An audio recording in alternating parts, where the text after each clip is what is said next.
When my partner and I moved into our quiet, unassuming subdivision, I thought it was the epitome of safety. It wasn't the prettiest neighborhood, but it felt peaceful. My partner works in law enforcement, leaving me home alone most nights, but I never felt uneasy until I met Bob.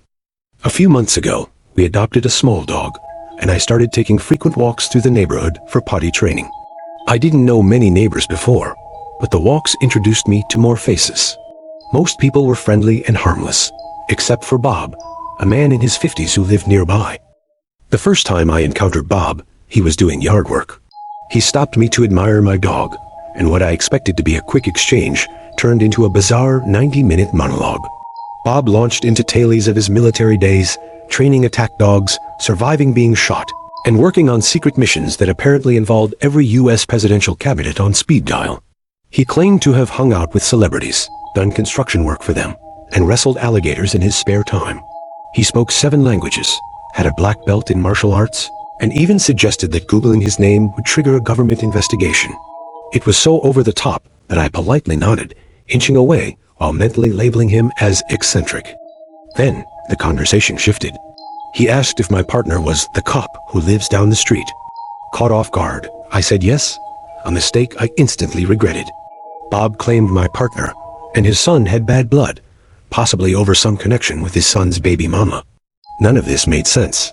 My partner and I are high school sweethearts and have had no interactions with Bob's family.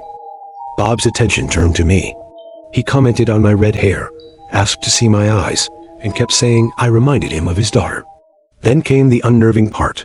He claimed to have been to court over 50 paternity tests and wondered aloud if he might be my father. For the record, my parents have been together for 33 years, and there is zero chance Bob is in my family tree. I finally escaped, but not without feeling deeply unsettled. I stopped walking my dog in the neighborhood, opting for parks or friends' houses instead. Since then, Bob has shown up at my house 3 times, knocking on the door. I haven't answered, but the 3rd time, my partner, exhausted from his night shift, was home, though asleep. Growing increasingly uneasy, I took my mom's advice and looked up Bob on the county's public record site. What I found was chilling. His rap sheet stretched back to the 80s and included charges for meth and cocaine possession, kidnapping, aggravated assault with a deadly weapon, burglary, grand theft, domestic violence, and violating protection orders. The charges weren't just distant history. They spanned decades, including recent incidents. This wasn't a harmless oddball. This was someone with a violent past. Now, I'm torn about what to do. My mom suggests my partner confront Bob, but that feels risky. Ignoring him seems safest, but what if that emboldens him? Every knock at my door sets my nerves on edge.